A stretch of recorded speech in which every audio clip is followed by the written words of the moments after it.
When I realized that God was telling my husband and I to move, to leave New York City in the middle of a pandemic, and we were both broke, I thought that my Lord and Savior, my God who knows all things, who knows my life, who already planned my future, was losing his mind. My first my first reaction was fear. I felt like I couldn't breathe. I felt like I was stifling because nothing made sense. This is my testimony about how God moved my husband and I supernaturally from New York City to Texas, the moment you've all been waiting for. But first off, this is part one of my testimony, but I want to start off by saying that before God moves you, God is already going to speak to you. He's going to start preparing you from within, but most times we don't hear it, we don't understand him because we're not looking. And that was me. So, this is part one of this video. Like and share it with someone who came to your mind and someone who is in need. So before we knew that we were leaving, a few months prior, I was walking in my neighborhood and I was just looking around me, looking at my surroundings. And I had this impression that I was not gonna be here for long. And I was like, okay, that's a bit odd. So I started looking around me, and what came out of my mouth literally surprised me. I was like, I wonder what this area is going to look like when I come back to visit in a few years. And I was like, wait, what? God.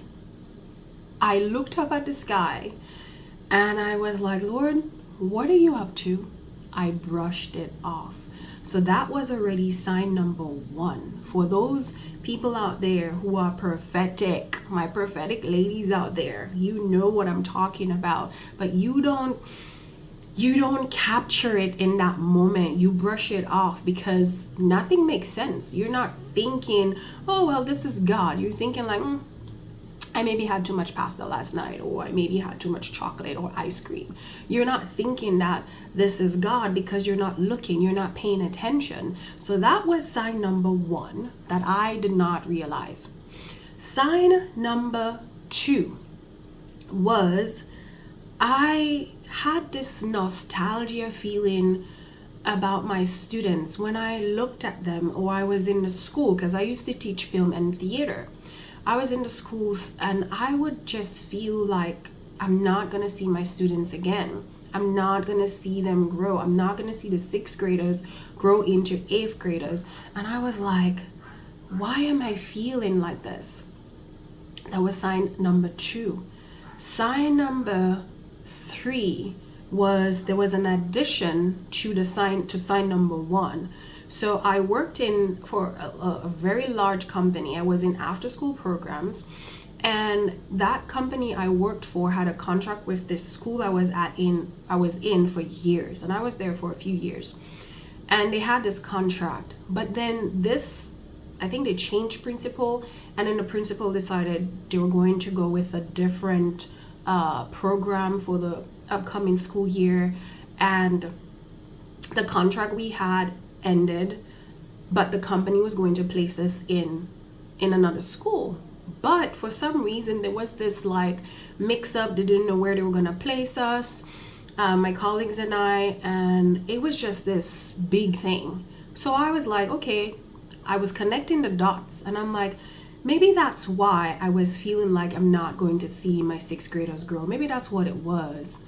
But something didn't seem right, something didn't settle. That was sign number two. Now, sign number three was I started having dreams. I would have dreams of, I had multiple dreams, but the one that stayed with me that I can remember without going into my dream book is I was in a classroom with my 6th graders, 7th graders, and 8th graders. We were all together, and we were just having fun, and it was like the last day of school, and I knew it was the last day, and we were breaking, and I knew that they were going on a different journey and I was not going to go with them. But in this dream, this one student, he's so adorable, very funny, and he had a very strong Spanish accent. Miss, can I help you? And just giving jokes. He was just normal, like being his usual self. And we were laughing, enjoying our time, and they were saying, bye, miss, we love you, we'll miss you. Excuse me, guys.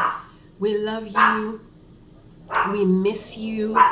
And then he offered, all the kids left, and he came back, and he offered to help me take all my stuff to the car. And he's like, miss, you need help? I'm gonna help you bring the books and the props into the car. And I was like, okay, good. So then he was like, let me take you to the car, let me help you, miss. And then he put my things in the car, and then he said, bye, miss, love you, miss you. And then he takes a different route, and I take a different route. But I enter into a car, which at first seemed it was my vehicle, but then it was not my vehicle. Someone else, a man, was driving.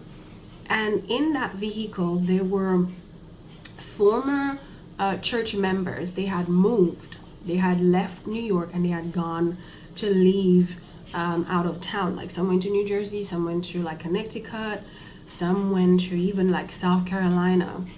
And these people were in the vehicle with me, and the driver was stopping at different stops, and he was, and they were getting off.